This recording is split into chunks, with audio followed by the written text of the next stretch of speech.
Stéphane Benamou, bonjour. Bonjour. Vous avez créé et vous dirigez une association qui s'occupe des enfants et des adolescents autistes, qui les accompagne, leur permet de s'intégrer dans la société. Cette association s'appelle Le Silence des Justes, Ohale Yaakov. Et aujourd'hui en France, on sait qu'il y a entre 80 000 et 100 000 enfants autistes. Enfin, vous reviendrez peut-être sur ce chiffre. Ouais, et je voulais commencer peut-être par une question toute simple. Qu'est-ce que l'autisme ? C'est une question à laquelle on a des difficultés tout le temps à répondre. Je vais vous dire pourquoi. D'abord parce que le mot autiste, il est utilisé aujourd'hui un peu n'importe comment et un peu partout. Et on va parler plus maintenant de TSA, du trouble du spectre autistique, qui révèle des caractéristiques assez importantes du syndrome de l'autisme, qui est principalement une incapacité à communiquer. Et ça, c'est la douleur la plus extrême que peut avoir l'être humain, cette incapacité à communiquer, c'est exactement ça. C'est pas une volonté de ne pas communiquer, c'est vraiment une incapacité. C'est pour ça que... À entrer en relation.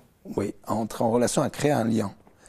Et c'est pour ça que je vous disais donc au tout début que c'est vrai qu'il est mal interprété souvent. On dit en politique qu'il est autiste parce qu'il se renferme, il comprend rien. Or, c'est pas ça du tout. En fait, l'autisme, c'est les mêmes caractéristiques humaines que tout un chacun, sauf que malheureusement, ils n'ont pas cette fonctionnalité qu'on a nous et ce loisir de pouvoir dire à quelqu'un tout ce qu'on aimerait lui dire. Et non pas parce qu'il ne veut pas, mais parce qu'il ne peut pas. Il faut bien qu'on comprenne le spectre autistique. C'est une maladie grave et massive. Le nombre de personnes avec autisme que vous avez cité bien en dessous. Dans la question est bien en dessous, hein, puisqu'on est à 600 voire 700 000 personnes souffrant d'autisme sur le territoire national. D'accord. Alors, c'est en 1996 que vous avez fondé Le Silence des Justes. Il y a eu un événement qui a été, je suppose, à l'origine de ce grand défi que vous relevez, que vous avez voulu relever. Alors, pour être très précis, j'ai connu l'autisme en 1992 par un médecin psychiatre qui m'a confié un patient autiste dans un organisme de vacances, donc parmi des ados. Donc c'est vous dire que c'était très facile, sauf que quand le jeune a intégré la colo, ça s'est très mal passé. Vous dirigez la colonie de vacances, en fait, à l'époque, voilà, c'est ça? Vous dirigez le centre de vacances. J'étais un simple directeur de colo, beaucoup plus jeune, évidemment. Et le travail éducatif, c'était de développer les sports de montagne, en fait, auprès du public qu'on accueillait. Et donc avec des sports à sensation, des sports aussi voilà, où il faut d'abord apprendre et après la pratique. Et donc cet ado s'est retrouvé là parmi 170 ados, c'est une grande colo. Et ça a été très difficile, ça a été très compliqué. On s'est rendu compte en fait que quand une personne n'avait pas le même mode de vie que le nôtre, alors c'est pas un mode de vie évidemment, mais quand une personne ne communique pas, nous dans notre monde de com, c'est très compliqué parce qu'il faut faire appel à autre chose. Il faut aller chercher ailleurs parce qu'il faut quand même créer un lien. Sinon, l'enfant se dégrade. Et en fait, ce qui s'est passé, c'est qu'il s'est trouvé rejeté en fait par les... Oui, dans un premier temps, il est rejeté. Dans un premier temps, personne ne comprend trop pourquoi sa présence parmi le centre. Alors, chez tout le monde, hein, chez les parents aussi. Et on se pose beaucoup de questions sur ses stéréotypies, sur sa gestuelle, sur ses balancements, sur ses angoisses. Et en fait, on se rend compte au bout de 10 jours qu'on n'a pas fait l'essentiel, c'est-à-dire lui faire une place tout simplement déjà matériellement dans un groupe, faire les activités, suivre tout ce que la vie quotidienne de la colo offrait à ces jeunes ados et en même temps les activités. Ça a été le pari. Alors c'est pas le mien, c'est pas un défi que j'ai relevé, ça serait un grand mensonge. C'est un défi qu'a relevé une équipe d'ados. Oui. Que j'ai interrogé, parce que j'avais interrogé l'équipe d'adultes qui n'en voulait pas. L'équipe d'ados a dit tout simplement, on va le prendre avec nous à partir de maintenant dans notre équipe.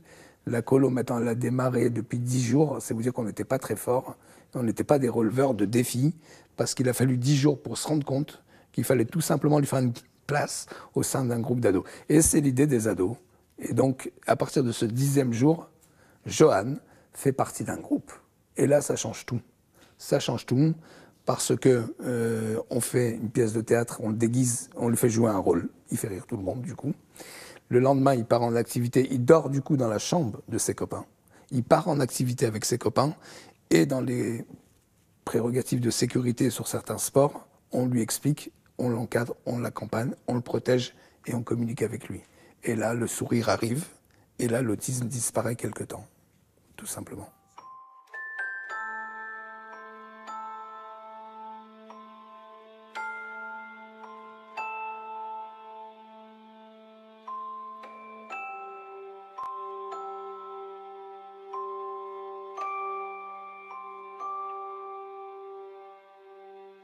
Voici Johan. Johan a 41 ans. Il est suivi par le silence des juges depuis 20 ans.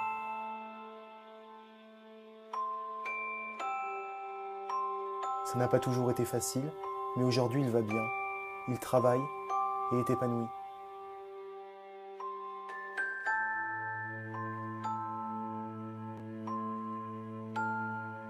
Des histoires comme celle-ci, au silence des justes, il y en a beaucoup d'autres.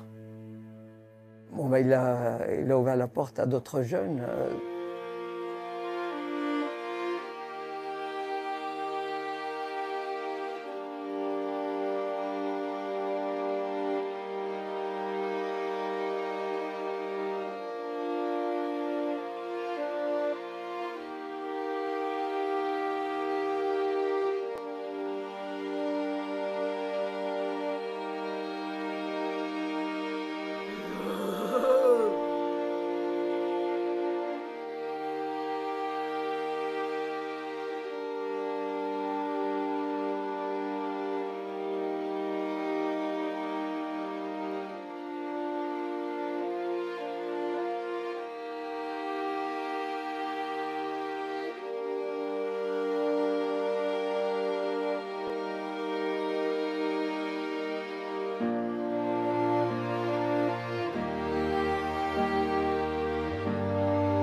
Alors, il faut à la fois des structures spécialisées, mais pas tout le temps en tout cas. Aujourd'hui, l'itinéraire d'un enfant autiste, à partir du diagnostic, c'est-à-dire 3 ans, 2 ans et demi, 3 ans, il va à l'école, il peut aller à l'école, avec une préparation de l'enfant. c'est quoi une préparation aujourd'hui pour un enfant TSA, un enfant avec des troubles du spectre autistique? C'est en fait peut-être lui montrer le film de ce que va être sa classe, la place où il va le préparer. En fait, quand il arrive à l'école, il a déjà donné son acquiescement. Il faut toujours qu'il soit d'accord. Donc il y a une préparation. Il y aurait eu une préparation de Johan avant la colo. La colo se serait bien passée du début à la fin. Aujourd'hui, grâce à Johan, alors beaucoup de colos, pas seulement la nôtre, qui existe toujours et qui prend toujours des enfants autistes. Il y en avait encore au ski cet hiver, mais beaucoup de colos prennent des enfants. Alors on recrute les référents, on les fait rencontrer avec les familles, on prépare les enfants à ces itinéraires, et vous avez plein d'enfants autistes qui ont première, deuxième, troisième étoile, et pareil l'été, qui font plein de découvertes avec le public ordinaire. En fait, il faut des unités spécialisées parce qu'ils ont besoin de soins. Toute maladie a besoin qu'on la soigne. Donc il y a d'abord des protocoles de soins. Et aujourd'hui, avec l'approche pluridisciplinaire et pluriprofessionnelle de l'autisme, on fait en France, il faut le dire, des prouesses. On fait beaucoup de progrès. Il y a beaucoup de stratégies éducatives nouvelles. Il y a de la communication. On utilise tous les outils qui sont merveilleux du coup, qui sont pas bons pour les enfants quand ils en abusent avec les jeux et tout ce que vous pouvez dire sur les...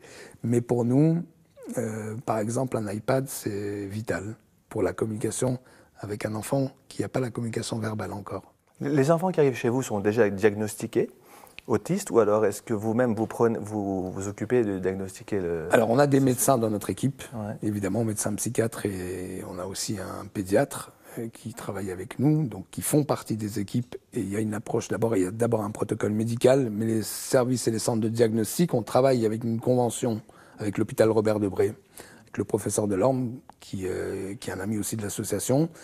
Et c'est avec son équipe pluridisciplinaire qu'on voit tout ce qui est diagnostic. Après, on envoie les retours des prises en charge et des accompagnements. Et on progresse surtout dans le bas âge, à partir de 3 ans et demi, 4 ans. C'est à partir de là, quand on prend l'enfant, comme dans toute maladie, on peut enrayer un syndrome plus c'est tôt et mieux. C'est pris en compte quand il a 6 ans. Je ne dis pas que c'est trop tard, même quand il a 12 ans, 14 ans, mais on a déjà raté quelque chose. Alors, sûr. Juste avant qu'on parle des missions, des activités du Silence des Justes, je voulais m'arrêter un instant sur le nom de l'association. Est-ce qu'il est quand même très fort? Il y a deux noms, hein, le Silence des Justes et Oale Yaakov. Qu'est-ce qui explique ce nom? En fait, le premier nom, c'est Oale Yaakov. Les tantes de Jacob, parce que ça nous paraissait les plus... En fait, le titre le plus adapté par rapport, c'est « Venez » parce que nous, on ne pourra jamais venir vers vous. Venez-vous. Mais nous, on vous ouvre une tente des 4 côtés. Nord, Est, Sud. Mais le Silence des Justes, ça vient après. Ça vient d'un parent, en fait. Un parent qui voit notre travail et qui voit notre activité. Et dans notre nom, au début, on fait des choses ordinaires sans faire du bruit, hein, parce qu'on est très discret. Quand on veut faire la bar mitzvah d'un jeune autiste, on se confronte à la loi. On nous dit non, c'est pas nécessaire. C'est d'ailleurs le rabbin Bernheim qui me reçoit et qui me fait faire les bar mitzvahs en 99. C'est lui qui me reçoit et qui me valide les premières bar mitzvahs. On les fait à la victoire, on en fait 4 d'un coup. Parce qu'on avait commencé à avoir une file d'attente. Et le rabbin Bernheim, il a eu une idée géniale, donc on a fait les bar mitzvahs. Mais c'est vous dire que tout est difficile quand vous avez un enfant autiste, malheureusement. Tout est difficile. L'inscription à l'école, c'est compliqué.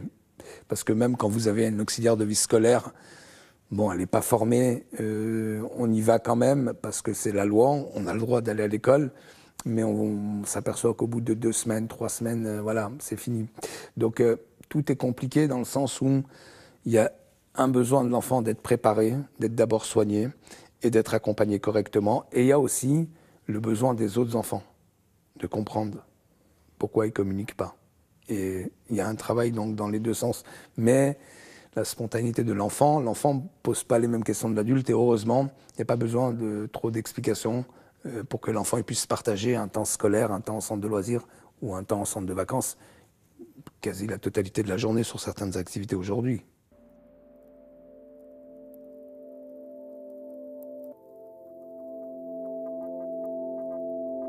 Au départ, lorsqu'on a eu le choc de l'annonce de son handicap, dans les premiers bouleversements, les premières peines et la première peur et toutes les angoisses qu'on a pu avoir en se disant qu'est-ce qui nous arrive et de quoi va être fait notre vie et surtout la sienne et comment on va l'aider, une des premières choses à laquelle j'ai pensé. Je me suis dit, mon Dieu, mon fils ne fera jamais sa bar mitzvah.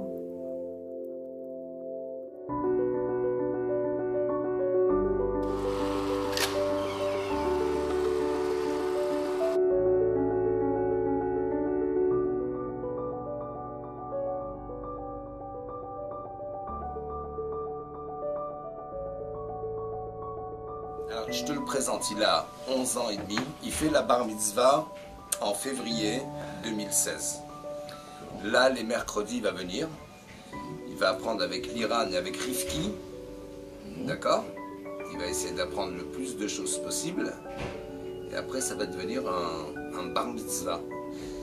Et c'est pas avec un éducateur, la cérémonie, c'est avec le rabbin. Regarde bien le rabbin. Quand tu auras fini de préparer la bar mitzvah, tu devras mettre le talit et les téphilines. D'accord? Tu as déjà vu des téphilines? Oui, j'ai vu de téphilines. Tu veux voir comment ça a l'air, les téphilines? Ou tu sais déjà? Alors, tu vois, ça c'est les téphilines qu'on va mettre sur la tête. Il y en a une qu'on met sur la... C'est quoi ça? C'est une? Bras. Très bien, c'est un bras, t'as raison. Et l'autre on met sur la... Front. Sur le front. Zach, il répond encore mieux que la question que je pose. Hey. Bien. Les grosses difficultés qu'on a eues avec Elise, c'est au niveau de ses troubles du comportement. Il a des difficultés à se concentrer au niveau du regard. Il a tendance à beaucoup perdre le regard. Il s'enferme aussi beaucoup dans des stéréotypies type jeux vidéo en faisant une sorte d'écolalie en fait par rapport à ces jeux-là. C'est-à-dire il répète même quand on n'est pas du tout dans ce contexte-là. Mais au fur et à mesure, je pense qu'il y avait une forme de test. Mais ça, c'est tous les jeunes. Souffrant d'autisme ou non, il y a toujours une phase de test. Hein. C'est propre à tous. Pose le téléphone, s'il te plaît. C'est pas ton téléphone, tu demandes avant de le prendre. Pose-le. Je veux le téléphone, s'il te plaît. Assieds-toi d'abord. Tu l'auras. Non, je t'ai pas dit oui, tu reposes, s'il te plaît. Il n'a pas Repose, demandé. s'il te plaît. Il n'a pas demandé. Répondu. Il faut que je te réponde pour que tu puisses le prendre. Repose le téléphone. Repose le téléphone, s'il te plaît. Faut que je le prends. Je prends pas. Alors pose-le. On pose pas le téléphone. Voilà, tu le poses. Tu demandes, est-ce que je peux avoir le téléphone, s'il te plaît? Est-ce que je peux savoir le téléphone? Avoir.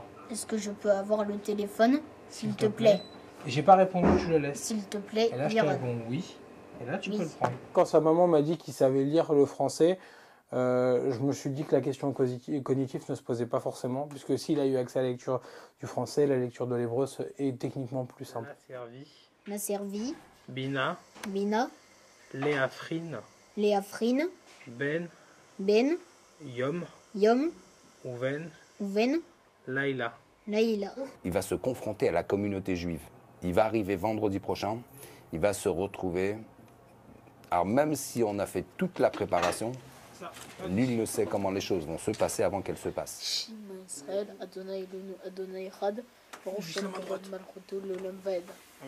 Allez, vas-y. Je ne dis pas que l'avant et la bar mitzvah n'a servi à rien, mais il faut quand même qu'il y ait un après pour garder, pour nourrir justement ses acquisitions et ses objectifs qu'il a atteints au moment de sa bar mitzvah.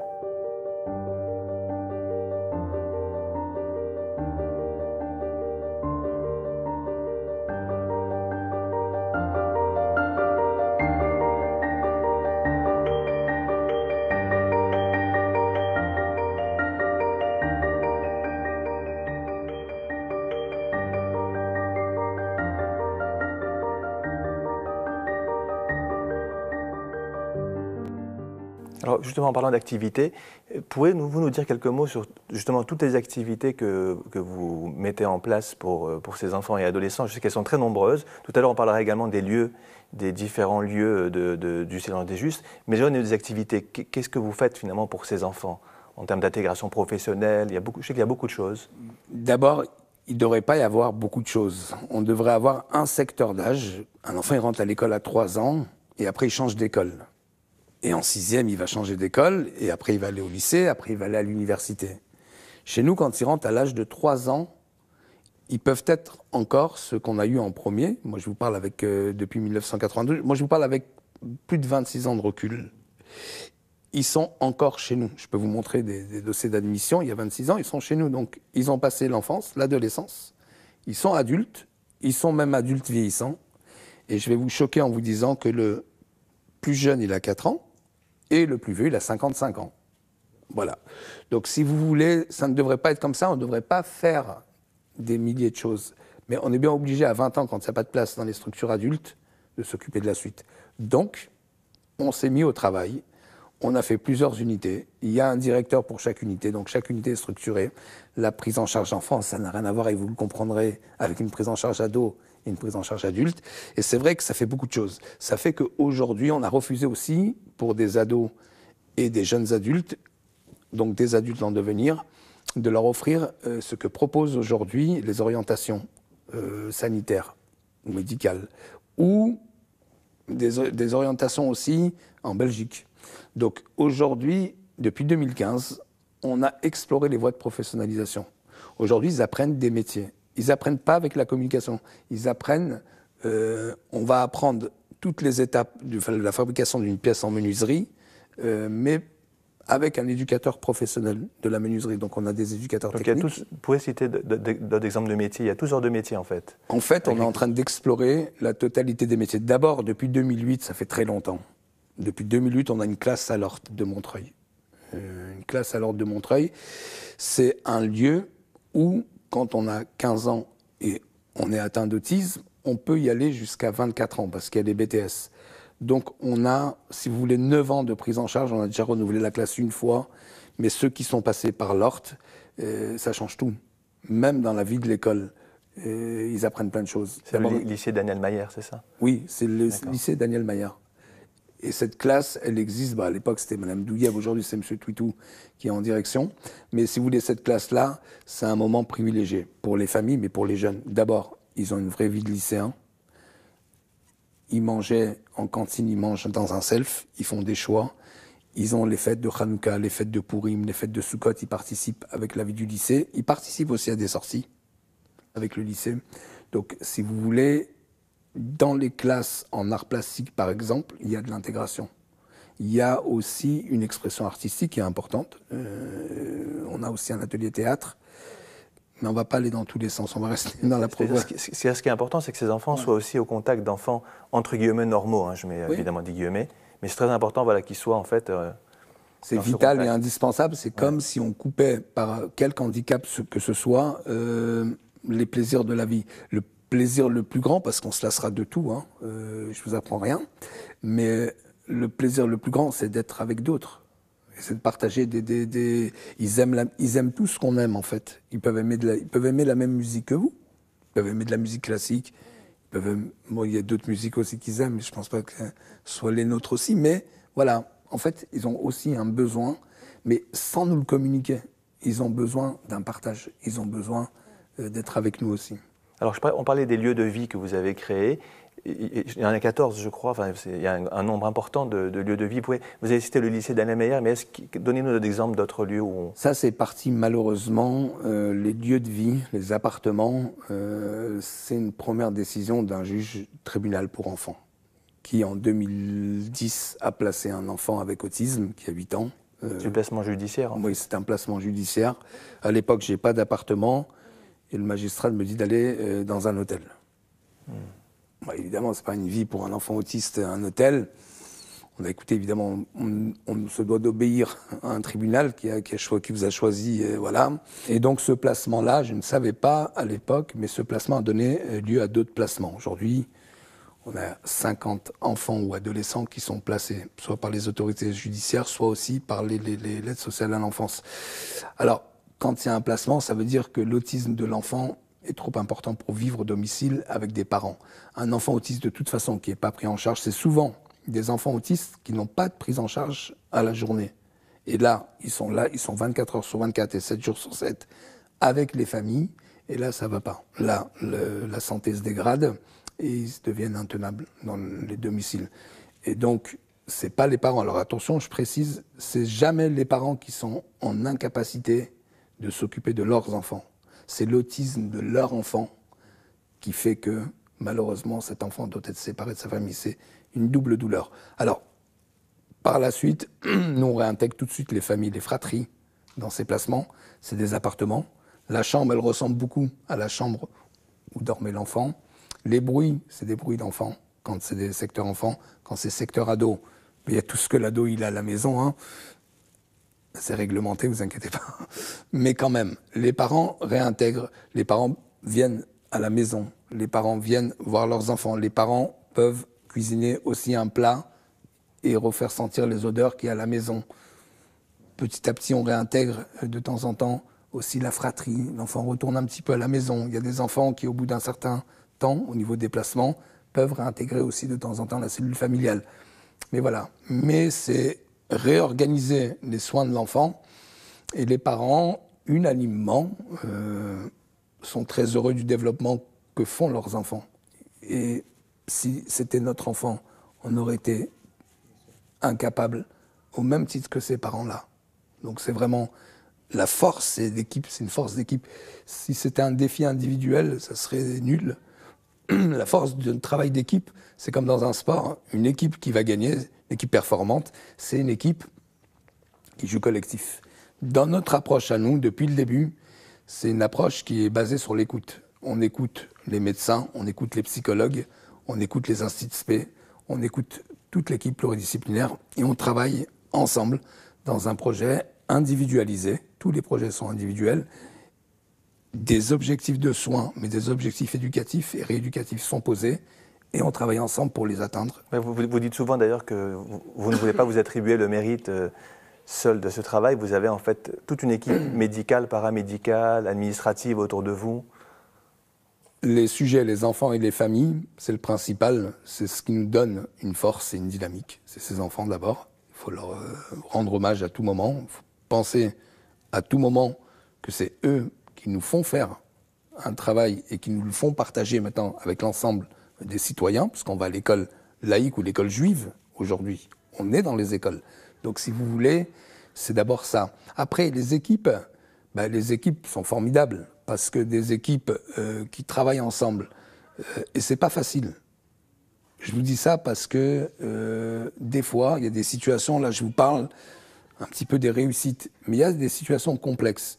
Il y a des situations où un enfant sort de l'hôpital psychiatrique, il n'avait rien à y faire, mais ça on pourrait débattre des heures, mais les premiers temps sont difficiles, parce que quand il a passé 9 mois dans un enfermement, il vient dans un appartement, déjà, pour se réhabituer à la vie normale, c'est déjà quelque chose de très compliqué. Donc on vit des situations aussi où les choses sont complexes et on va nous-mêmes sur le terrain, on n'est pas que dans des bureaux, on va nous-mêmes sur le terrain pour aider parfois les équipes à organiser la vie nouvelle d'un jeune avec autisme. Stéphane Benamou, à ce jour, combien d'enfants, d'adolescents autistes le Silence des Justes accompagne ?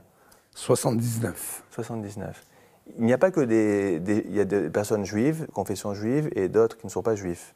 Alors, que ce soit très clair, on soigne l'autisme et la religion. Enfin, après, le judaïsme, évidemment, il arrive parce qu'il y a des enfants autistes. Hein, j'ai parlé de bar mitzvah tout à l'heure. Ouais. En fait, en même temps, ça arrange tout le monde parce que la prise en charge, elle est tout le temps individuelle.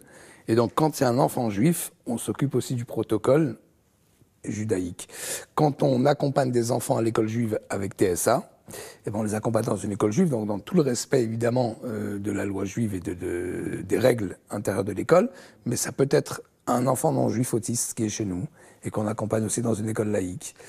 Et où on épouse aussi un petit peu la culture, hein. On a des enfants musulmans, des enfants africains, des enfants catholiques aussi. On a beaucoup de nationalités à Wallé Yaakov. Mais l'association, elle est complètement ouverte. D'abord, elle s'occupe vraiment de l'autisme. Elle s'occupe aussi, c'est lié aux personnes. Les personnes, c'est des familles, c'est des cultures, c'est des religions parfois. Mais quand on reçoit un enfant, on reçoit aussi sa famille. Parce que si on reçoit que l'enfant et pas la famille, on a fait la moitié du travail et pas tout. La maman, qu'elle soit juive ou pas, seule une mère comprend ce que son bébé lui raconte. C'est un dicton du rabbi, pas de moi, bien sûr.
5, 6 et 7.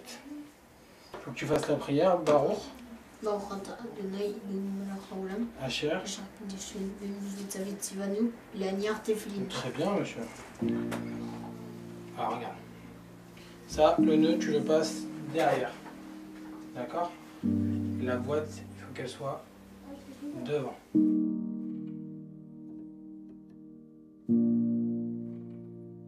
Hop, tu mets sur la tête, faut mettre, et tu fais la prière.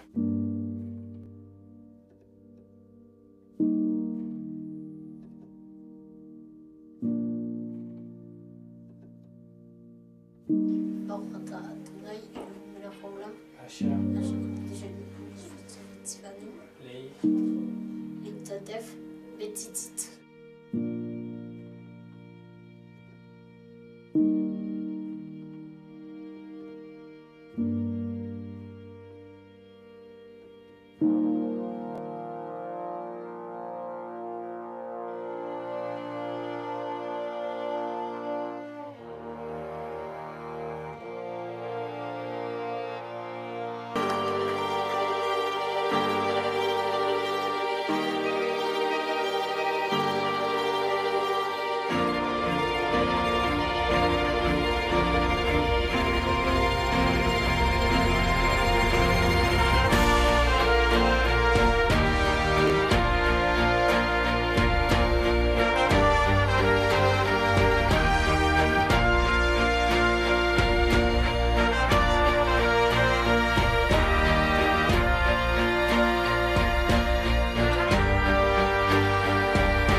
Comment c'était, Johan?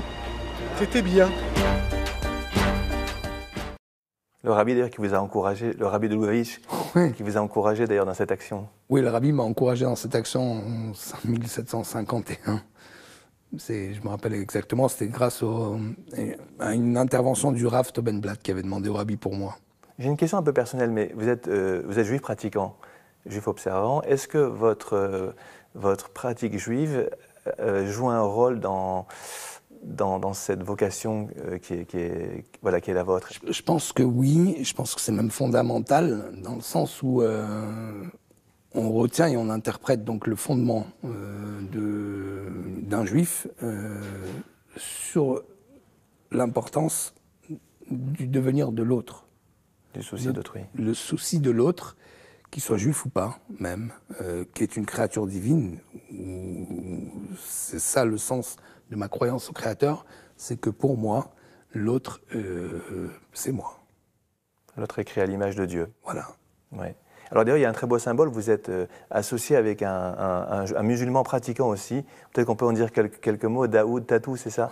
Qui s'occupe aussi d'une association qui a des autistes. Ouais, depuis très longtemps, depuis 1998. Moi, je l'avais rencontré sur une scène de théâtre. Il était sur une scène en train de faire une petite animation avec une chanson, avec des ados avec autisme. Et j'ai souhaité le rencontrer, donc je l'ai rencontré. Et puis, on a partagé ce qu'on faisait. Il était pratiquant, un médecin psychiatre juif m'avait dit ça va pas coller, vous deux. Je lui ai dit écoutez, je vais pas que ça colle entre nous deux, je vais juste parler d'autisme avec lui. Et je cherche pas à ce que ça colle. Mais quand j'ai discuté avec Daoud, il y a eu... je crois qu'on est remonté à 3000 ans en arrière. On était cousins avant, on s'est dit allez... Et voilà, on s'est rien dit du tout. On a parlé, puis vous savez, quand vous devenez ami avec quelqu'un, il y a quelque chose qui est au-dessus de la nature souvent. Vous créez un lien parce que voilà, c'est naturel. Non, on s'entend sur l'autisme, mais on s'entend sur tout le reste du coup maintenant. On fait la même chose. Ouais. Alors, je pense qu'au-delà de tout ce que vous faites, ou ce que vous avez fait, ce que vous faites, il y a des projets qui vous tiennent à cœur. Alors, je sais que vous avez l'aide de l'Agence régionale de la santé, l'ARS depuis pas très longtemps d'ailleurs, mais ça ne concerne que le soin. C'est ça, ils financent le soin, mais pas tout ce qui est au-delà du soin, c'est ça? Alors, on a un agrément ARS depuis 2007, sur un accueil temporaire à Saint-Denis. Et là, c'est récent, mais en début 2019, on a un agrément pour 32 internes, donc pour 32 places en internat. On a beaucoup plus de placements, évidemment, que le nombre de places qui nous octroient au niveau des soins. Donc, c'est nécessaire, mais pas suffisant. Parce qu'il y en a d'autres, et parce qu'on a besoin de développer encore plus et créer un nombre de places. Parce que, comme je vous ai dit, vous avez parlé du nombre d'autistes en France, mais vous n'avez pas parlé du nombre de personnes qui ne sont pas encore pris en compte et pris en charge. Et ça, c'est un chiffre que je ne vais pas dire, que je ne souhaite pas dire. Je crois que pour construire l'avenir et créer des places, il ne faut pas aller dans quelque affrontement que ce soit avec qui que ce soit. Il faut être pragmatique, pédagogue, savoir aussi que l'État n'a pas les moyens de subvenir à tous les maux aussi, mais c'est ce qu'ils nous disent, hein, la caisse d'assurance maladie est vide, donc vous partez de ce constat. Alors vous avez toujours une enveloppe, on en entend parler dans la journée mondiale de l'autisme, on fait toujours des annonces, c'est d'abord un problème politique, il faut beaucoup de moyens, il faut beaucoup plus de moyens qu'on a aujourd'hui. Et quand je dis beaucoup plus de moyens, c'est des sommes importantes. Mais quand vous regardez un budget d'une association comme la nôtre... C'est quoi le budget, justement? Alors, le budget, technique, mais... nous, le budget, oui, non, mais il faut le dire, c'est pour 80 enfants, ados, jeunes adultes, vous avez un budget de 10 millions par an. Mais quand vous faites le pourcentage dans ce budget de la masse salariale, vous pouvez trouver jusqu'à 87% du budget qui est la masse salariale. Ça veut dire quoi? Ça veut dire que sur ces 10 millions, en fait, il y a 5-6 millions que vous reversez déjà aux caisses de retraite et aux URSSAF et aux impôts d'entreprise. Donc, quand on dit le prix d'accompagnement et de prise en charge d'un enfant autiste est cher, franchement, non. Sur les critères économiques, vous allez créer des emplois et cet argent est à 60% reversé ou dans les caisses de retraite, ou dans les caisses des URSSAF ou des impôts. D'accord. L'État, quoi. Alors, quels sont les projets, en fait, de Saint-Just? Il y a des voies de professionnalisation, c'est ça? Nous, on veut progresser dans 2 domaines. Ouais. Sur la prise en charge précoce à partir du diagnostic, donc 3 ans. Travailler avec tous les établissements scolaires, c'est-à-dire tous les établissements scolaires où il y a des enfants avec autisme, travailler avec les AVS, les auxiliaires de vie scolaire, pour les amener à comprendre quels sont les objectifs d'un accompagnement scolaire et travailler sur le devenir adulte. C'est les 2 pôles qu'on va avoir besoin. Quand on travaillera à la prise en charge précoce à partir du diagnostic, on aura des enfants qui vont grandir différemment, plus autonomes. Et du coup, parce qu'on parle beaucoup d'argent, moins cher. Et quand on va sur les voies de professionnalisation, si on accompagne des jeunes autistes avec des emplois, ils vont aussi coûter moins cher. Et on va éviter le sanitaire. Maintenant qu'ils vivent en appartement, on voit bien qu'ils peuvent avoir une vie comme la nôtre. C'est le projet Tremplin, c'est ça? Projet Tremplin. Qui leur permet de s'intégrer dans la vie professionnelle. Voilà. Et pas seulement dans des voies de professionnalisation que nous, on initie, mais dans l'entreprise tout court, demain. Alors là, on va parler de quelque chose d'un peu plus gai, si je peux dire. Enfin, c'est ce film donc c'est un film de messieurs Nakache et Toledano, ceux qui ont réalisé le fameux Intouchable, deuxième plus gros succès du box-office français. Donc c'est un film qui va parler des autistes et des éducateurs, c'est ça?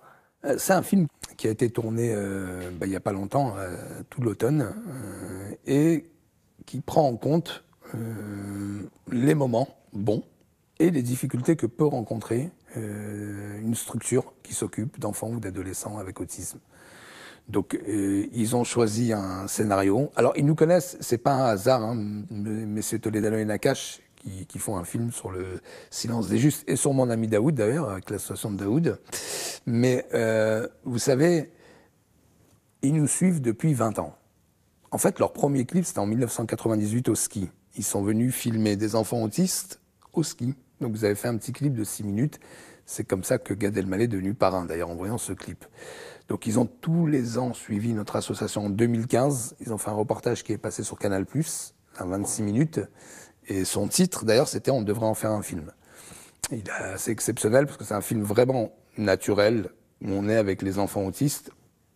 Alors, il montre pendant 26 minutes ce que l'association fait. Et là, sur le long métrage, il prend des acteurs connus qui jouent nos rôles à nous. Donc ça devient du cinéma. Alors, je sais pas, c'est pas qu'une fiction, évidemment, mais ça devient du gros cinéma. C'est une industrie. Alors, il y a des enfants du Silence des Justes, qu'on va voir dans le film, mais c'est surtout des acteurs qui prennent le rôle des directeurs. Que ce soit Daoud, moi, ou le rôle du médecin, ou le rôle de certains postes clés, en tout cas, dans l'accompagnement des personnes autistes.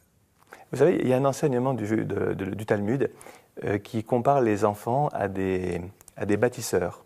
C'est un jeu de mots entre ben, qui veut dire un fils, un enfant, et bonnet, qui veut dire construire. Et le Talmud dit qu'on construit les enfants, mais les enfants nous construisent aussi. J'aimerais un peu vous entendre à ce sujet.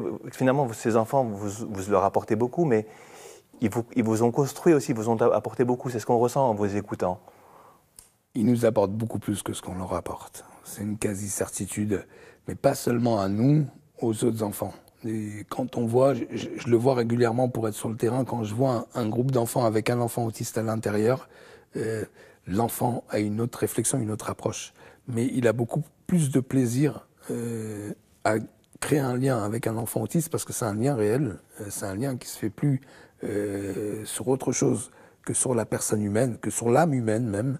Et c'est ça qui est extraordinaire. En fait, ils nous apprennent tout simplement à nous dire à nous que tous nos soucis, que tout ce qui est matériel, ça ne vaut rien par rapport à une incapacité à communiquer. C'est vraiment, ils nous révèlent la plus grande souffrance que peut avoir un être humain. C'est celle de ne pas dire à un autre être humain quelque chose qu'on ressent très fort et qu'on ne pourra jamais lui dire. Merci beaucoup, Sébastien Benamou. Je crois que là, voilà, vous nous avez permis de toucher du doigt cette souffrance et comment on peut essayer au mieux de, comme on dit dans la tradition juive, de réparer le monde. Merci beaucoup. Merci. Bon dimanche à toutes et à tous. Portez-vous bien.